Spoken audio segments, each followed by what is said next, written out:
हम जब भी कोई चीज खरीदने के लिए जाते हैं तो कम से कम यही सोचकर खरीदते हैं कि वो चीज ज्यादा से ज्यादा समय तक हमारे साथ रहेगी। जैसे अगर आप कोई मोबाइल खरीदते हैं तो ये सोचकर थोड़ी लेते हैं कि इसको अगले महीने चेंज कर लूंगा, बल्कि इतना तो सोचते ही हैं कि कम से कम 2-3 साल आराम से इस मोबाइल को ही यूज करके काट लेंगे। और ये चीज सिर्फ आप ही नहीं करते, बल्कि जनरेशन टू जनरेशन यही चला आ रहा है। हम सबको भी बचपन से इसी माहौल में पाला गया है। फिर चाहे हमारी क्लास 5th की ली हुई साइकिल हो जिसकी सीट ऊपर करके हमने 10th क्लास तक चलाया हो, या फिर हमारी कॉलेज में ली हुई बाइक जो आज तक हमारे साथ है और जिस पर आज भी हम अपने 2 दोस्तों को पीछे बैठा के सैर पर निकलते हैं। सब कुछ तो हम यही सोच के लेते हैं कि एक बार ले लिया तो काफी टाइम तक हम उस चीज को अपने पास रखेंगे और उसका कम से कम इतना तो यूज करेंगे कि उसके पैसे वसूल किए जा सकें। लेकिन हम अपने इन्वेस्टमेंट को लेकर ये चीज क्यों नहीं करते? क्यों अपने पैसों को ज्यादा टाइम तक इन्वेस्ट नहीं करते?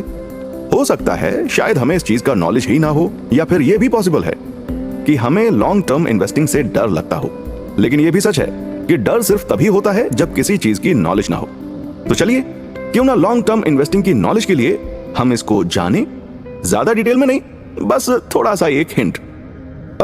चलिए मानते हैं कि आपने किसी भी बैंक में एक एफडी करवाई है साल 2015 में, वो भी 1 लाख रुपए की, जिसका एवरेज रिटर्न आपको आता है कोई 6% सालाना। तो आपने सोचा है कि आज 2024 में वो पैसा कितना होता?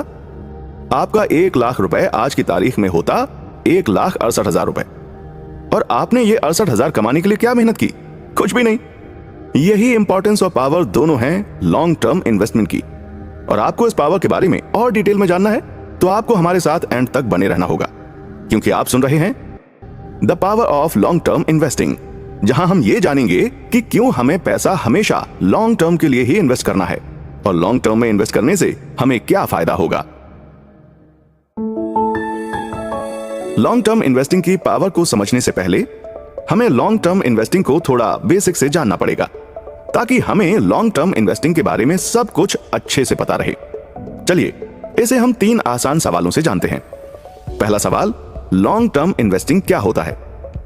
जब कोई इंसान या कोई कंपनी किसी भी एसेट को 3 या उससे ज्यादा साल के लिए होल्ड करता है, यानी कि अपने पास रखता है, तो उसे हम एक लॉन्ग टर्म इन्वेस्टमेंट कहते हैं। अब ये एसेट्स कुछ भी हो सकते हैं, जैसे किसी कंपनी के शेयर या कोई जमीन या फिर कोई बहुत ज्यादा कीमती मेटल जैसे सोना या चांदी। दूसरा सवाल, लॉन्ग टर्म इन्वेस्टिंग का टाइम फ्रेम क्या होता है?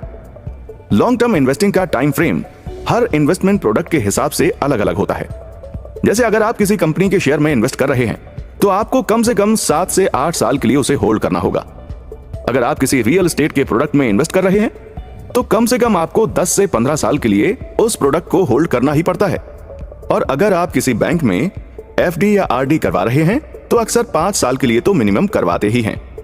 अगर हम बात करें मेटल में इन्वेस्ट करने की, तो अक्सर यही देखा गया है कि जब तक हमारी फैमिली फाइनेंशियली किसी बुरे दौर से ना गुजर रही हो तब तक वो अपने कीमती गहने या सोना चांदी नहीं बेचते हैं। तो मेटल्स का टाइम फ्रेम जिंदगी भर के लिए ही मान सकते हैं। तीसरा सवाल, लोग लॉन्ग टर्म इन्वेस्टिंग क्यों करते हैं? इस क्यों का कारण हम अगले एपिसोड में बहुत ही डिटेल में जानेंगे, लेकिन अभी आपको लॉन्ग टर्म इन्वेस्टिंग में थोड़ा सा विश्वास दिलाने के लिए एक कारण जरूर डिस्कस कर लेते हैं। तो लोग लॉन्ग टर्म इन्वेस्टिंग इसलिए करते हैं क्योंकि इससे मार्केट में किसी रीसेंट इवेंट में आए हुए उतार चढ़ाव से अपने इन्वेस्टमेंट को बचाया जा सके और उनके फाइनेंशियल प्रोडक्ट को मार्केट कंडीशंस प्रूफ बना पाएं। अगर इसको एक रीसेंट एग्जांपल से समझें तो 2020 में कोरोना के कारण बहुत ही छोटे टाइम पीरियड के लिए गोल्ड का प्राइस बहुत ही कम हो गया था। 2020 और 2021 में गोल्ड के प्राइस में ज्यादा अंतर नहीं था और आज के टाइम में वही गोल्ड 68,080 रुपए पर 10 ग्राम की वैल्यू पर है। हालांकि हम पहले भी मान चुके हैं कि हम सोना कभी बेचने के लिए नहीं खरीदते हैं, लेकिन आप ये सोचिए, अगर सोना जैसा एकदम सेफ प्रोडक्ट भी छोटे टाइम फ्रेम में हुए इवेंट्स के कारण ऊपर नीचे हो सकता है, तो फिर आपके बाकी फाइनेंशियल प्रोडक्ट पर छोटे टाइम फ्रेम में हुए इवेंट्स के कारण कितना ज्यादा असर पड़ता होगा। छोटे टाइम पीरियड में हुए इवेंट्स के कारण जिस फाइनेंशियल प्रोडक्ट पर सबसे ज्यादा असर पड़ता है वो है शेयर मार्केट। कब किसी छोटे से भी इवेंट के कारण शेयर मार्केट में बहुत ज्यादा उतार चढ़ाव हो जाए, इस बात का हम अंदाजा भी नहीं लगा सकते। अगर हम लॉन्ग टर्म इन्वेस्टिंग की पावर को शेयर मार्केट के अंदर जानना चाहते हैं तो हमें किसी पर्टिकुलर स्टॉक का एग्जांपल लेकर इसको समझने की जरूरत नहीं है। हम सिर्फ शेयर मार्केट इंडेक्स जैसे कि सेंसेक्स या निफ्टी 50 से भी समझ सकते हैं। 2015 में जहां सेंसेक्स 27,000 से 28,000 के आसपास ट्रेड हो रहा था, वहीं आज सेंसेक्स 70,000 के आसपास ट्रेड कर रहा है, यानी हमारा मार्केट इंडेक्स ही 9 साल में लगभग 2.5 गुना बढ़ गया है। और अगर बात करें निफ्टी 50 की, तो 2015 में वो 7,000 से 8,000 के बीच ट्रेड हो रहा था और आज निफ्टी 50 22,000 की रेंज में ट्रेड हो रहा है। मतलब ये इंडेक्स लगभग 3 गुना तक बढ़ गया है।